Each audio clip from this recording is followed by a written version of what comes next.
It froze the blood of even the most seasoned first responders. This was not a typical crime scene.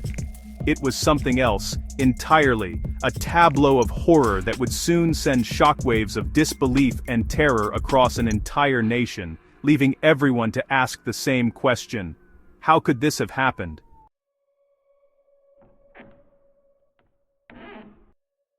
Upon entering the house, the initial impression was one of baffling tranquility. The lights were on, casting a soft, steady glow over the living room, as if the family had just stepped out for a moment. There were no signs of a struggle, no overturned furniture, no shattered glass. Everything was in its place, meticulously arranged. A television remote rested on the arm of a sofa. A half-finished glass of water sat on a coaster. The room was unnaturally calm, almost staged, which only amplified the horror of what lay at its center. This serene orderliness was the first clue that this was no ordinary tragedy. What the first responders saw in front of them defied all logic and rational explanation. It was a scene so grotesque and bizarre that it seemed to belong to a nightmare rather than reality. The details are too horrific to recount in full, but they painted a picture not of a random act of violence, but of a deliberate methodical ritual. The arrangement of the scene was so precise, so symbolic, that it immediately suggested a purpose that was beyond the grasp of conventional criminal investigation. It was a silent, chilling performance, and the investigators had just walked in after the final curtain had fallen, leaving them to decipher its terrifying meaning. The emotional impact on those who first witnessed the scene was immediate and profound. Hardened professionals, trained to maintain composure in the face of death and despair, were visibly shaken. The sight was not just gruesome, it was psychologically jarring. It challenged their understanding of human behavior, of life and death itself. People do not simply vanish from their own lives in such a manner. Yet here, in this quiet, ordinary home, something far more chilling had taken place. The scene was an assault on the senses and the mind, leaving a permanent scar on everyone who entered that room. The news spread quickly, first through the hushed whispers of the emergency services, then to the media, and finally to a shocked public. An entire nation was captivated and horrified by the bizarre details that began to emerge.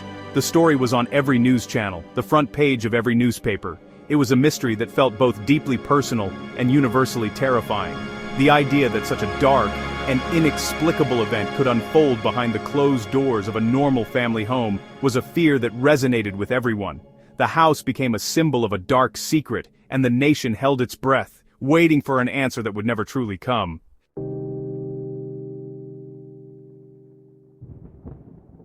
In the aftermath of the discovery, the house was a hive of activity, yet shrouded in a heavy, almost sacred silence.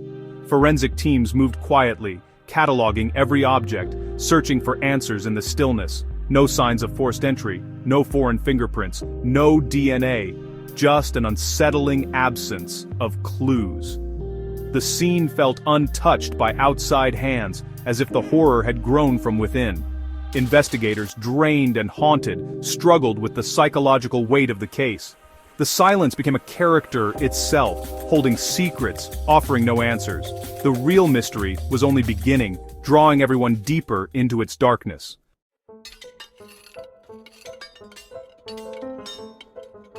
Detectives descended on the house, determined to unravel the chilling order they found. Every detail felt deliberate, nothing random, nothing chaotic. The scene was too clean, too ritualistic, hinting at careful planning and a long hidden process. No evidence of an intruder, no struggle, no typical clues, just a vacuum of answers. Forced to look inward, detectives began to piece together the family's psychological landscape. The case shifted, not a hunt for a killer, but for an idea, a belief, powerful enough to destroy. The investigation became a journey into unknown territory, where logic faltered. The house mocked them with its chilling alien order.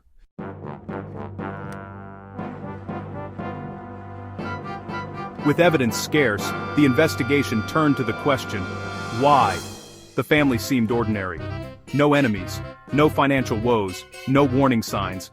Interviews revealed nothing but a quiet, private family, their lives unremarkable on the surface. No affairs, no addictions, no secret debts, no clear motive at all. The absence of answers forced detectives to consider the unthinkable, something abstract, insidious. Psychologists were called in, exploring ideas of shared delusion and psychological manipulation. The case became a descent into the darkest corners of the human mind.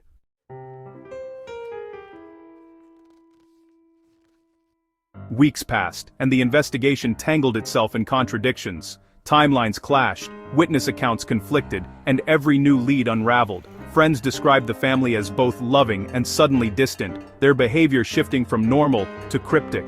Subtle changes hinted at a deeper transformation, but nothing aligned. Investigators questioned which version of the family was real, and what had triggered the change.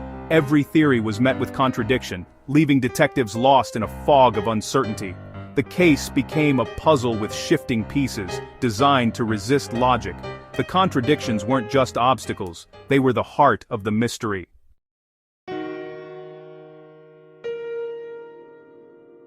Just as hope faded, a hidden journal was discovered.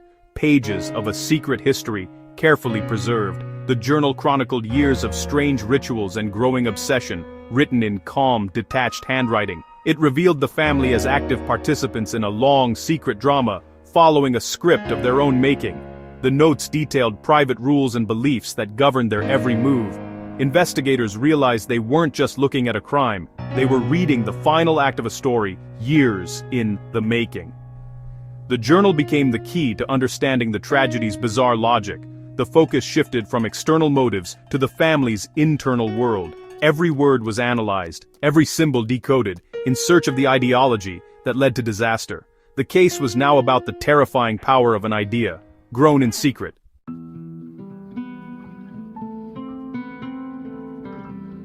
The journal revealed a life dictated by strict routines and chilling instructions. Daily rituals, dietary rules, and isolation were all commanded by an unseen authority. The family's actions were guided by messages from an invisible force, never named, but revered.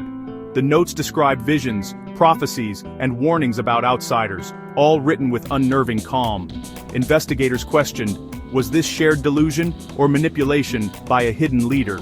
The journal offered no clear answer, only a blueprint for their separation from reality. Reading it was like witnessing a conversation with madness, where faith had become fatal obsession.